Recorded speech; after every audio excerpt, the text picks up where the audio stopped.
Long ago, in the ancient kingdom of Goguryeo, a quiet boy worked among the royal horses. Few people noticed him. His name was Jumong. Day after day, he brushed the horses, fed them, and cleaned the stables.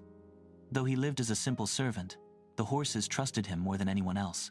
But the name Jumong had another meaning in the language of Goguryeo, a meaning most people had forgotten. Did you see that? In a single motion, Jumong drew his bow and released an arrow before anyone could blink. The arrow struck a tiny fly against the wood. In Goguryeo, the name Jumong meant a master archer, a divine bowman. But skill like that attracts attention, and danger had followed the boy for many years. That day, several strangers quietly entered the stable. Their steps were slow and careful, like hunters stalking prey. Under their clothes, cold steel waited. Each man carried a hidden dagger meant for only one target. Slowly they spread out, blocking every path. The quiet stable boy stood alone in the middle. One assassin whispered, "So this is the boy they call the divine archer." Suddenly, thunk, an arrow struck the wood beside his face. Before they could even move, another arrow slammed into the pillar beside them. "He knows! Run!" one of the men shouted. Panic spread among them instantly.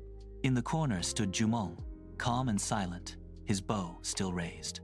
"Monster! Demon!" the assassins cried as they fled the stable in terror. That night, when the palace had grown quiet, Jumong's mother called him to her room. Her voice trembled slightly, and her eyes were filled with worry she had carried for years. For a long time, she had hidden a secret about Jumong's birth. "Prince Daeso," she whispered, "has long feared you, and now he wants you dead." Jumong shook his head. That cannot be true. But his mother slowly began to tell the story of his birth.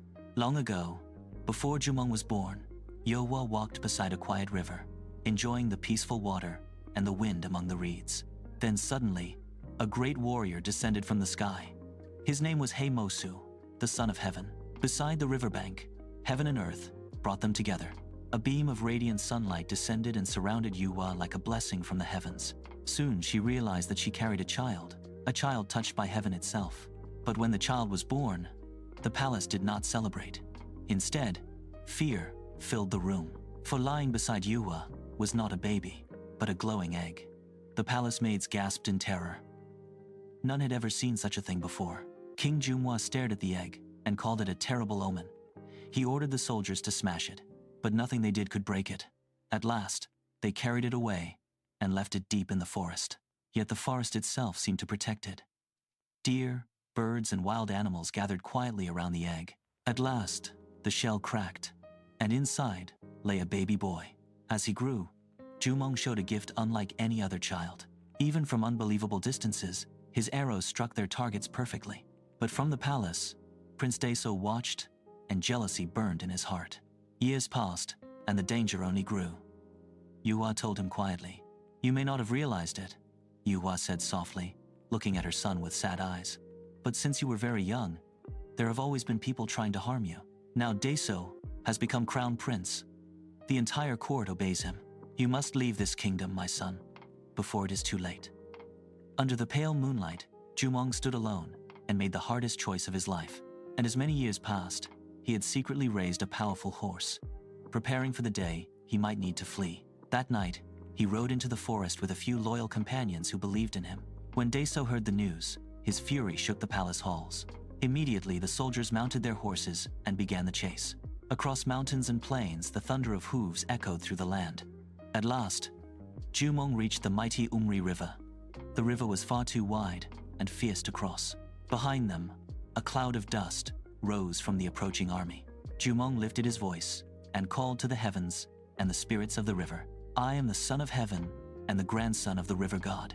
If my blood is true, let this river give me passage." Suddenly, fish leapt from the waters in shining waves. Then great turtles rose from the depths of the river.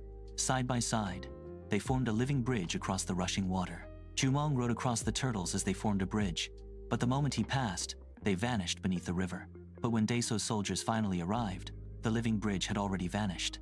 After escaping the pursuit, Jumong reached the land of Jolbon, far beyond the reach of Daeso's soldiers. There he began to build the foundations of a new kingdom. There, he fought many enemies and defeated them one by one. People came from every direction, warriors, farmers, families, to build a new future.